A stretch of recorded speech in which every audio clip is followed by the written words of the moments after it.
مطلب کے فرزند حضرت عبداللہ ہیں، ٹھیک ہے، اور جن کے پھر آگے فرزند ہیں ہمارے پیارے آقا صلی اللہ تعالی علیہ وآلہ وسلم۔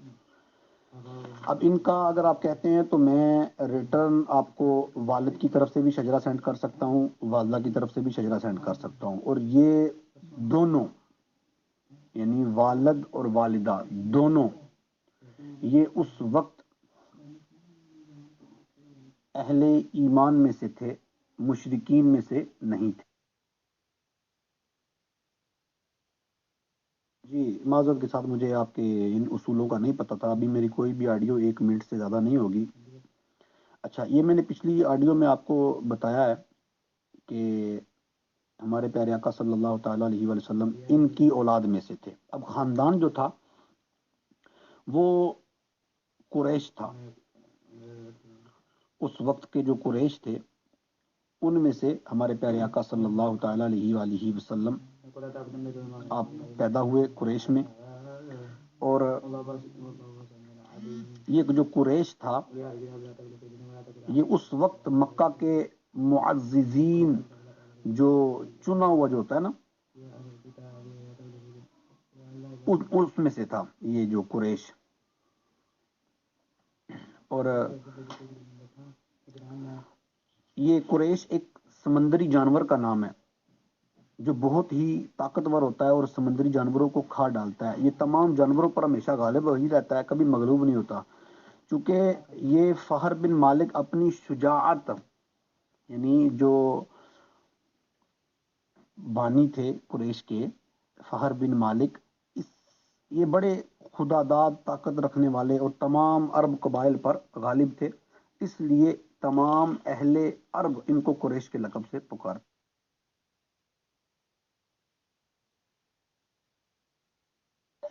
آپ نے شجرہ کافی ڈیٹیل سے بتا دیا، اس کے لیے دھنیہ واد۔ آپ صرف اتنا بتا دیں کہ آپ نے کہا کہ ابراہیم صاحب کی اولادوں میں سے ہیں اور خاص طور سے اسماعیل صاحب کی، تو اسماعیل صاحب تو وہ بیٹے ہیں جن کو بچپن میں تیاگ دیا تھا ابراہیم صاحب نے، بہت چھوٹے سے بچے کو صحرا میں چھوڑ کے گئے تھے ان کی ماں کے ساتھ، اور جب تھوڑے بڑے ہوئے تھے تو ان کی قتل کی کوشش کی تھی قربانی کے نام پر، اور جب جوان ہو گئے تھے تو جب ان کی شادی انہوں نے کر لی تھی تو ان کی بیوی کے پاس آئے تھے اور ان کو پٹی پڑا کے چلے گئے تھے کہ جی مطلب ایسے ایسے ورڈز بول دینا، اور وہ سمجھ کے انہوں نے ان کا کوڈ ورڈ سمجھ کے طلاق دے دی تھی۔ یہ میں نے تھوڑا سا بیک گراؤنڈ بتایا سر۔ قصہ مختصر یہ ہے کہ میری جانکاری میں یہ بات ہے کہ آپ کے رسول اسلام کے جو چاچا جی تھے وہ کعبے کے متولی تھے، اور وہاں پہ بت بہت زیادہ رکھے ہوئے تھے اور بتوں کی پوجا ہوتی تھی۔ تو پھر آپ یہ کیسے کہہ سکتے ہیں کہ وہ لوگ مسلمان تھے، یعنی کہ ایمان پر تھے، ان کے باپ دادا چاچا وغیرہ سر؟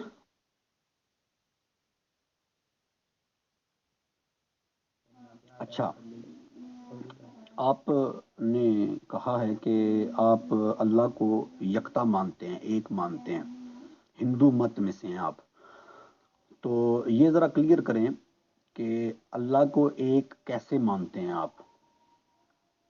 یعنی وجود کی صورت میں مانتے ہیں، غیر وجود کی صورت میں مانتے ہیں، جس طرح بتوں کی جو عبادت کی جاتی ہے انڈیا کے اندر، یا جو کرسچن ہوتے ہیں وہ ویسے عبادت کرتے ہیں ہر سنڈے کے سنڈے۔ آپ ذرا تھوڑی سی اپنی تفصیل بتائیے گا مزید کہ آپ کے کیا معاملات ہیں، آپ کیا کرتے ہیں، اللہ کو کیسے مانتے ہیں، ایک کس نے بتایا آپ کو کہ اللہ ایک؟ ہم لوگ آریہ سماجی لوگ ہیں سر، اور بت پرستی کرنے والوں کو غلط سمجھتے ہیں، بت پرستی پہ یقین نہیں رکھتے ہیں، نہ ہی بتوں کی ہم کوئی قدر و قیمت جانتے ہیں، اور ہمارا یہ عقیدہ ہے کہ بت کے اوپر اگر مکھی بھی بیٹھ جائے تو بت میں اتنی بھی طاقت نہیں ہے کہ وہ مکھی کو اڑا سکے۔ بٹ کیونکہ اکثریت ہندوؤں کی ہندوستان میں بت پرستی میں انوالو ہے اور ان کی بہت زیادہ عقیدت ہے، تو ہم اس ریگارڈنگ کوئی غلط بات بھی بیان نہیں کرتے، کیونکہ کسی کا دل بھی دکھانا نہیں چاہیے۔ آپ نے یہ پوچھا کہ ہم خدا کو ایک کیسے مانتے ہیں، تو ظاہر سی بات ہے کہ ہم لوگ پیدائشی باپ دادا پردادا ٹائم کے سے ہی آریہ سماجی لوگ ہیں۔ ہمارے ماں باپ ہمیں یہی شکشا تعلیم دے کر گئے ہیں کہ خدا ایک ہے، اور ظاہر سی بات ہے کہ ان کو ان کے بڑوں نے یہ تعلیم دی ہوگی، اور بڑوں سے یہ تعلیم چلی آ رہی ہے کہ ہم خدا کو ایک مانیں، اور ماں باپ ہی سب سے بڑے گرو ہوتے ہیں، ماں باپ ہی سب سے بڑے استاد ہوتے ہیں، وہی سکھاتے چلے آ رہے ہیں، اور یہی سب ہم اپنی اولادوں کو سکھا رہے ہیں۔ دھنیہ واد۔ سب سے پہلی بات یہ ہے کہ آپ نے جو یہ قصہ بتایا یہ ضمن میں آتا ہے، اور آپ کہہ رہے ہیں کہ بت تھے، بالکل تھے، ایک دو نہیں تھے بلکہ 360 بت تھے، اور آپ کا جو سگا چاچا ہے، ٹھیک ہے، ابو لہب، وہ سارا معاملات تھے اس کے۔ دیکھیں، آج بھی کیا انڈیا کے اندر بتوں کی پوجا نہیں ہو رہی؟ کثرت کے ساتھ ہو رہی ہے، اور جس آبادی کے اندر کثرت کے ساتھ ہیں، کیا اس کے اندر مسلمان نہیں ہیں؟ یعنی مطلقاً بات یہ ہے کہ اللہ رب العزت جس کو بچانا چاہے، جس کو دین اسلام کا مذہب یا ایمان کی دولت سے نوازنا چاہے، یہ کوئی بعید کی بات نہیں ہے، یعنی ایسی کوئی بات نہیں ہے۔ دوسرے نمبر پر مین جو چیز ہوتی ہے، ہمارا جو عقیدہ ہے، ہمارا عقیدہ یہ ہے کہ نبی معصوم ہوتے ہیں، ان سے خطا نہیں ہوتی۔ کیوں؟ اس وجہ سے کہ اگر نبی سے ہی غلطی ہوگی تو وہ دوسروں کو تبلیغ کیا کرے گا، دوسروں کو کیا سمجھائے گا؟ اگر وہ خود ہی، آپ کہہ رہے ہیں نا اچھا آدمی ثابت کریں، اگر وہ خود ہی غلط ہوگا تو وہ دوسروں کو اچھائی کیسے سکھائے گا؟ ٹھیک ہے، صحیح؟ تو کچھ یہ کیوں والے بات کا کوشچن نہ کریں، یعنی کیوں والے کوشچن آپ کریں گے تو پھر اس میں بڑی تفصیل چلی جائے گی۔ البتہ تھوڑا سا اپنا سوال مزید واضح کریں۔ آپ کا جو سوال تھا، آپ کے سوال کا جواب آپ نے خود ہی دے دیا ہے، میں نے بھی دیا آپ کو جواب، لیکن آپ کو میں نے دے دی۔ دیکھیں، گھر میں سے آپ آپ بھی بڑے ہیں، سینئر ہیں، شادی شدہ ہیں، سارے بیٹے ایک جیسے نہیں ہوتے، کسی کے اندر کوئی برائی ہوتی ہے، کسی کے اندر کوئی برائی ہوتی ہے۔ تو اس وقت میں بتا رہا ہوں کہ اگر آپ بیک گراؤنڈ پہ جائیں گے نا، تو عرب کی اخلاقی حالت جو تھی نا، یہ نہایت ہی ابتر تھی۔ جہالت کی وجہ سے، ان کو علم نہ ہونے کی وجہ سے بت پرستی کو جنم دیا، اور بت پرستی کی لعنت نے ان کے انسانی دل و دماغ پر قابض ہوئے، اور سب پر نہیں ہوئے۔ جس طرح آپ کہہ رہے ہیں نا کہ دل نہیں توڑنا چاہیے، یہاں پر اکثریت ہے کرتی ہے، آپ نہیں کرتے، تو اب یہاں پر میں اگر بولوں نا کیوں نہیں کرتے، تو پھر وہ کیوں سے وہ بات ہوگی کہ او میں ڈنڈا کیوں ہے نہیں ہے، اور کیوں میں ڈنڈا کیوں ہے، تو پھر وہ کیوں والا معاملہ یہ ہو جاتا ہے۔ تو یہ آپ مزید تفصیل اگر جاننا چاہیں گے تو میں اس کے لیے بھی کہ حضرت اسماعیل علیہ الصلوۃ والسلام سے حضرت ابراہیم علیہ الصلوۃ والسلام سے یہ چلتا آیا، بلکہ حدیث مبارکہ بھی ہے۔ آپ تو چونکہ اس چیز سے آپ کا تعلق نہیں ہے، اس لیے آپ کے لیے یہ نہیں ہوگا، لیکن ہمارے لیے یہ بڑی چیز ہے کہ ہمارے پیارے آقا صلی اللہ تعالیٰ علیہ وآلہ وسلم کو اللہ رب العزت نے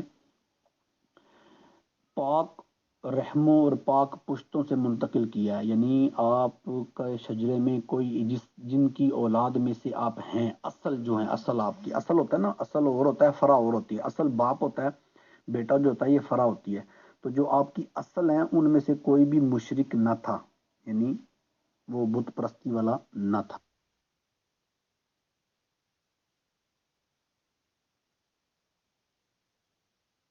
ٹھیک ہے عبد الرحمان صاحب، محترم مختصر کر لیتے ہیں، کیونکہ ہماری جو ساری ڈیبیٹ ہے اس کا جو مخصوص کیندر بندو ہے یا مخصوص بات ہے وہ رسول اسلام صاحب کے ریگارڈنگ ہے۔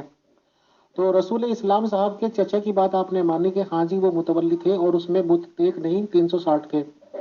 تو آپ مختصراً یہ بتائیں کہ رسول اسلام صاحب کے ماں باپ کو ایمان پر مانتے ہیں یا نہیں، اور رسول اسلام صاحب کے چاچا کو جو کہ مکہ کے متولی تھے، ان کو آپ ایمان پہ مانتے ہیں یا غیر مسلم؟ شکریہ۔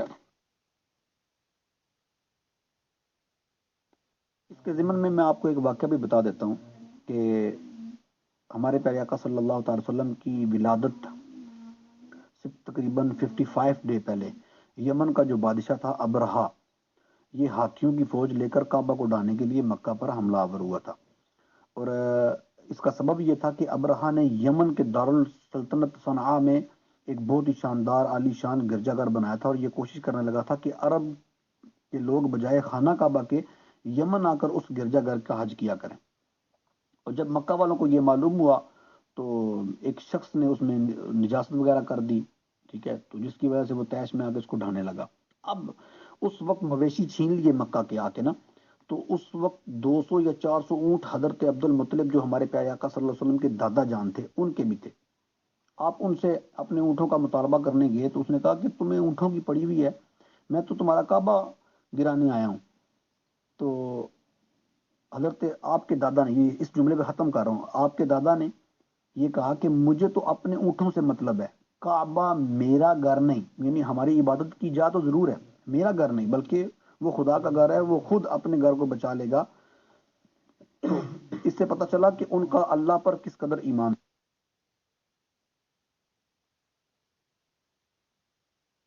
یہ آپ نے کوشچن کیا، تو دیکھیں اس میں نا ہم مسلمانوں کے علماء، اس میں 3 کیٹیگری آ جاتی ہیں، علماء متقدمین، متاخرین، ٹھیک ہے، تو میں اس میں نہیں آپ کو ڈالوں گا، میں آپ کو اپنا مسلک جو ہمارا ہے میں وہ آپ کو بتاؤں گا، ٹھیک ہے۔ اس میں ہمارا جو مسلک ہے اس میں 3 طریقے ہیں، میں ایک ایک وائس میں ایک ایک طریقہ عرض کروں گا۔ اول یہ کہ سرکار کے والدین جو تھے، آباء و اجداد، سب حضرت ابراہیم کے دین پر تھے، لہذا مومن ہوئے۔ دوسرا یہ کہ یہ تمام حضرات حضور صلی اللہ تعالیٰ علیہ وآلہ وسلم کے اعلان نبوت سے پہلے ہی ایسے زمانے میں وفات پا گئے جو زمانہ فطرت کہلاتا ہے، اور ان لوگوں تک سرکار کی دعوت ایمان پہنچی ہی نہیں، لہٰذا ہرگز ہرگز ان حضرات کو کافر نہیں کہا جا سکتا بلکہ ان لوگوں کو مومن ہی کہا جائے گا۔ اور تیسرا یہ کہ اللہ تعالیٰ نے ان حضرات کو زندہ فرما کر ان کی قبروں سے، اور ان لوگوں نے کلمہ پڑھ کر سرکار کی تصدیق کی، اور سرکار صلی اللہ علیہ وسلم کو زندہ کرنے کی حدیث اگرچہ بذات خود ضعیف ہے، ٹھیک ہے، مگر یہ ایک کیٹیگری ہوتی ہے حدیثوں کی نا، ضعیف، موضوع، یہ وہ آپ کو نہیں سمجھ آئے گی، لیکن میں ایک بتا رہا ہوں کہ اس قدر سندوں کے ساتھ کثیر روایات میں یہ بات ملتی ہے کہ یہ حسن کے درجے کو پہنچ جاتی ہے۔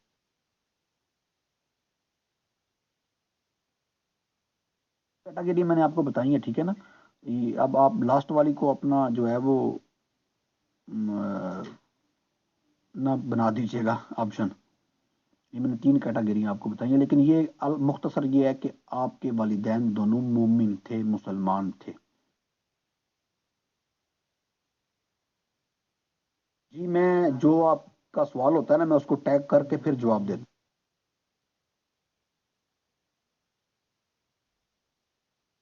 جی محترم عبد الرحمان صاحب، میں نے تو بہت سارا کثرت میں حدیثیں پڑھی ہیں جس میں کہ یہ بات ثابت ہوتی ہے کہ رسول اسلام صاحب نے بہت کوشش کی کہ ان کے ماں باپ ایمان لے آئیں، بٹ انہوں نے کلمہ نہیں پڑھا تھا۔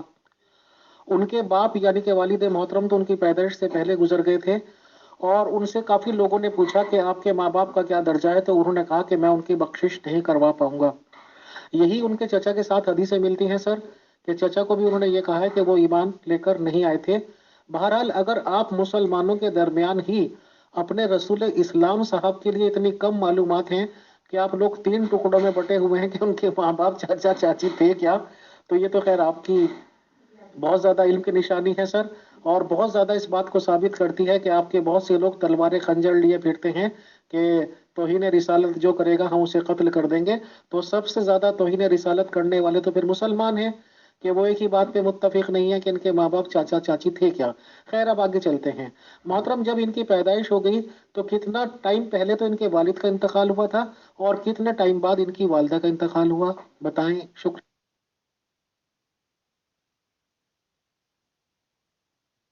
ایک ممبر رضوان شاہ صاحب کا جو ہمارے گروپ کے کافی سینئر ممبر ہے، ان کا سوال آیا ہے کہ کیا آپ خدا کے علاوہ کسی کو سجدہ کرتے ہو یا نہیں، یہ بتاؤ۔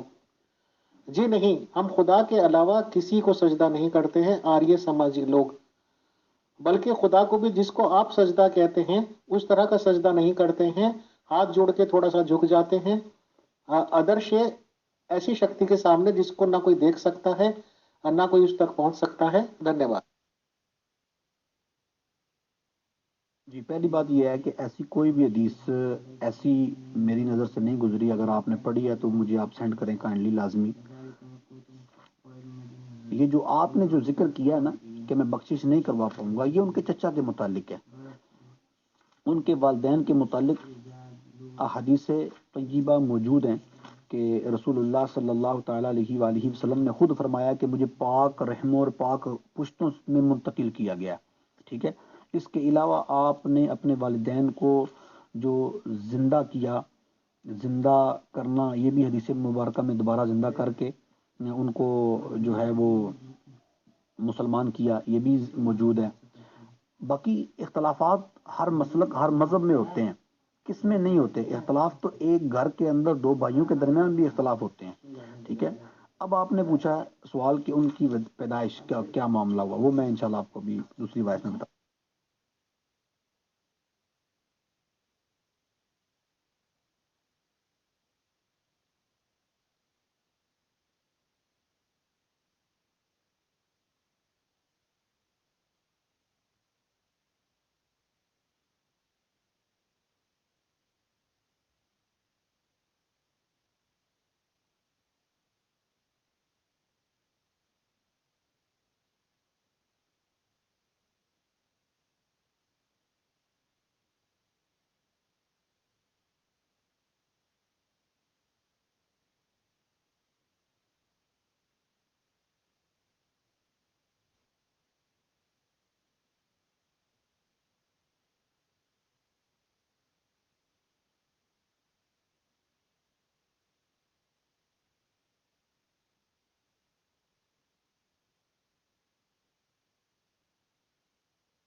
جی،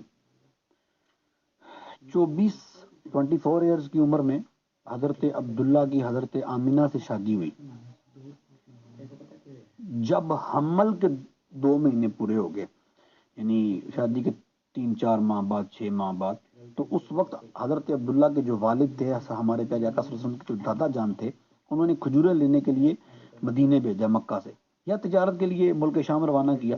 وہاں سے واپس لوٹتے ہوئے مدینہ میں اپنے والد کے ننیال بنو عدی بن نجار میں 1 ماہ بیمار رہ کر 25 برس کی عمر میں وفات پا گئے، اور وہیں دار نابغہ میں مدفون ہوئے۔ اور آپ کی والدہ کے متعلق بھی میں آپ کو عرض کرتا ہوں،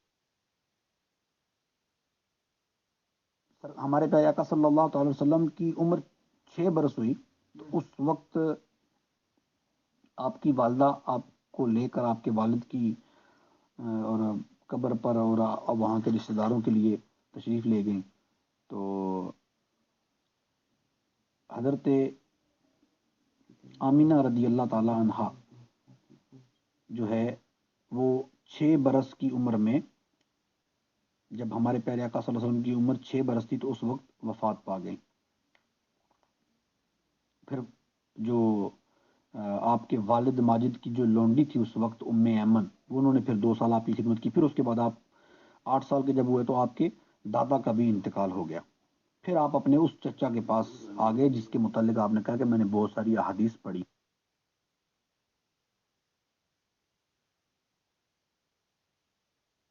اب آپ یہ بتائیں کہ آپ کا نبیوں کو نہ ماننے کا ریزن کیا ہے؟ آپ کس وجہ سے نبی کو نہیں مانتے؟ تو ایک تو آپ نے مجھے بتا دیا کہ ہمیں اللہ کی جو پہچان ہے وہ اپنے ماں باپ کے درس سے، اپنے ماں باپ کی وصیتوں سے، ان کے پیغام پہنچانے سے ملا ہے۔ تو ان کو کہاں سے ملا ہے؟ یہ بھی تو سوچنے والی بات ہے نا۔ آخر کسی نبی سے تو ان کا کوئی کانٹیکٹ، کوئی رابطہ ہوتا ہی ہوگا۔ تو یہ تھوڑا سا واضح کریں کہ آپ کا نبیوں کو نہ ماننے کا ریزن کیا؟